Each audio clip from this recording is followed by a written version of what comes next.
Le trésor caché. Voici l'histoire d'une petite fille qui aimait beaucoup donner la tzedaka. Elle s'appelait Sarah. Tout le monde l'admirait pour sa gentillesse et son bon cœur.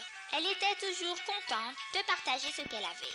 Bien que les parents de Sarah ne soient pas riches, son papa donnait chaque jour quelques pièces de monnaie à Sarah. Mais Sarah ne les utilisait jamais pour elle-même. Elle en mettait une partie dans sa boîte de tzedaka et donnait le reste aux mendiants qu'elle voyait dans la rue. Oui, Sarah aimait vraiment beaucoup donner la tzedaka. Son papa lui disait souvent: Sarah, tout ce que Akadosh Baruch Hu fait, c'est bien.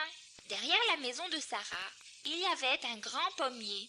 Les pommes de cet arbre étaient parmi les plus juteuses et les meilleures de la ville. Dès que les pommes étaient mûres, la petite Sarah les cueillait et les mettait dans un panier jaune. Ensuite, elle partait rendre visite aux familles pauvres du voisinage et leur offrait ces pommes délicieuses. Et les gens lui disaient: Merci, merci beaucoup petite Sarah. Mais Sarah répondait: S'il vous plaît, ne me remerciez pas, mais remerciez Akadosh Baruch qui a créé les arbres et les très bonnes pommes. Une nuit, il y eut un orage très violent. Il commença à pleuvoir très fort, puis le vent se mit à souffler.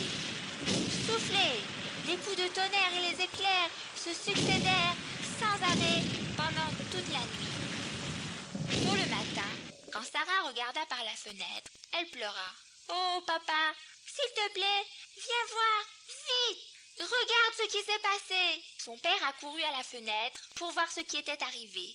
Et hélas, il s'arrêta net. Oh là là, le pommier!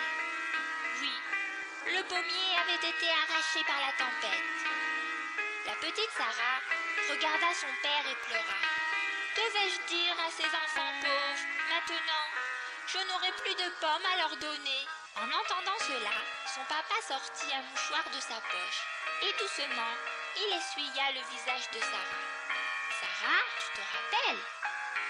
Tout ce que fait Akadosh Baruch Hu, c'est bien. Il doit sûrement y avoir une bonne raison pour qu'Akadosh Baruch Hu ait fait cela. Mais où vas-tu, Sarah? Demanda son papa en la voyant prendre son panier jaune et s'avancer vers la porte. Je voudrais juste aider les enfants pauvres une dernière fois, dit Sarah. Il doit certainement y avoir encore quelques bonnes pommes par terre. J'espère qu'il y en aura assez pour remplir mon panier jaune pour que je puisse faire la mitzvah de tzedaka une dernière fois. En disant cela, Sarah quitta la pièce et se dirigea vers le pommier tombé.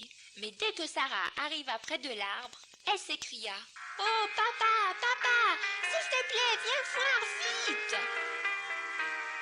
Papa accourut à nouveau. Que se passe-t-il maintenant, Sarah? Regarde ici, papa, dans ce grand trou! Papa s'écria: Oh là là! On dirait un trésor caché! Oui, quand l'arbre était tombé, les racines de l'arbre s'étaient arrachées, laissant apparaître un grand trou dans la terre. Et là, devant leurs yeux, se trouvait un trésor caché. En l'ouvrant, ils virent qu'il était rempli de diamants, de bijoux, d'or et d'argent. Une véritable fortune. Sarah s'écria: Merci Akadosh Baruch. Maintenant, on pourra donner plus de tzedaka que jamais. Et Sarah regarda son papa. Oui, papa, c'est tellement vrai. Tout ce que fait Akadosh Baruch, c'est bien.